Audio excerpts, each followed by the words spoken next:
இப்ப பாத்தீங்கன்னா ஒரு 2 நாளைக்கு முன்னால பாத்தீங்கன்னா யார் தான் இந்த டிக்கெட் பின்னால எடுத்தே ஆகணும்னு பேசிட்டு இருந்தானுங்க. ஆல்ரெடி வந்துட்டு நம்ம ஜாக்லின், தீபக் அண்ட் முத்து 3 பேர் பேசினது வந்து நான் ஆல்ரெடி வீடியோ போட்டிருந்தேன், லாஸ்ட் வீடியோ போட்டிருந்தேன்.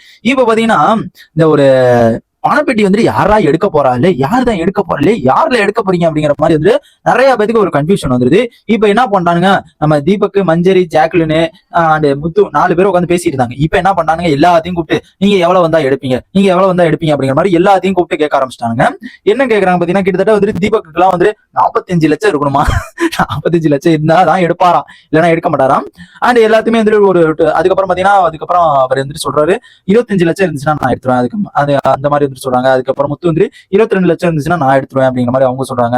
அண்ட் சௌந்தர்யா வந்து நான் ₹1 இருந்தா கூட எடுத்துருவேன், எனக்கு ₹1 இருந்தா போதும் அப்படிங்கிற மாதிரி அது நடுவுல வந்து சனியம் பிடிச்சது நடுவுல வந்து காமெடி பண்ணுது வேற.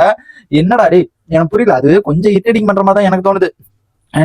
ஆனா இன்னைக்கு கொஞ்சம் நல்லா தான் இருந்துச்சு, ஓரளவுக்கு இரிட்டேட்டிங் பண்ணல. ஆனா அது பேசுற பேச்செல்லாம் பார்க்கும்போது நம்மளுக்கு காண்டாவுது.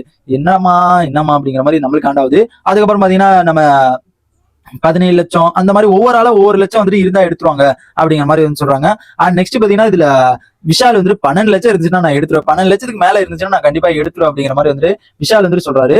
அண்ட் இது எதுக்கு சொல்றாரு அப்படிங்கிற மாதிரி ஜாக்லின் ஒரு கணிச்சு வச்சிருக்காங்க. என்ன காரணம் பாத்தீங்கன்னா, ஜாக்லின் வந்துட்டு சொல்றாங்க இது மாதிரி அவன் வந்துட்டு 12 லட்சத்துக்கு மேல வந்துருச்சுன்னா அவன் எடுத்துருவானா, ஆனா 12 லட்சத்துக்கு உள்ளுக்குள்ளேயே இருக்கும்போது யாராச்சும் எடுத்துக்கங்க அப்படிங்கிற மாதிரி பார்சாலிட்டியா வந்துட்டு அவன் சொல்லிட்டு போயிருக்கான் அப்படிங்கிற மாதிரி வந்துட்டு நம்ம ஜாக்லின் வந்து ஒரு பிட்ட போடுறாங்க.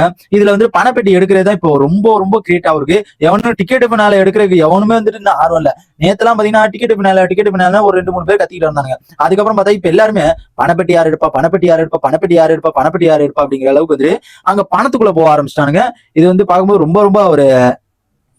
ரொம்ப எனக்கே ரொம்ப ஷாக்கிங்கா இருக்குது. அண்ட் இதான் வந்துட்டு இப்போதைக்கு வந்துட்டு இந்த ஒரு லைவ்ல வந்துட்டு போயிட்டு இருக்கு. இந்த பணப்பெட்டி மேபி யார் எடுக்க போறா, யார் எவிக்ஷன் ஆக போறா, யார் மிட்வீக் எவிக்ஷன் ஆக போறா அப்படிங்கிறது இந்த சீசனை பொறுத்த வரைக்கும் ரொம்ப ரொம்ப காம்ப்ளிகேட்டடா இருக்கு.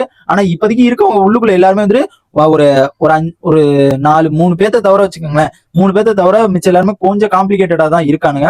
அண்ட் இதான் வந்துட்டு இப்போதைக்கு எனக்கு வந்து நியூஸ். யார் தான் என்ன பண்ண போறாங்க அப்படிங்கறத வெயிட் பண்ணி தான் பார்க்கணும். அண்ட் இந்த பணப்பெட்டி யார் எடுக்கணும் அப்படிங்கறத மறக்காம கமெண்ட் பாக்ஸ் கமெண்ட் பண்ணீங்கன்னா நான் தெரிஞ்சுக்கிறேன் கண்டிப்பா.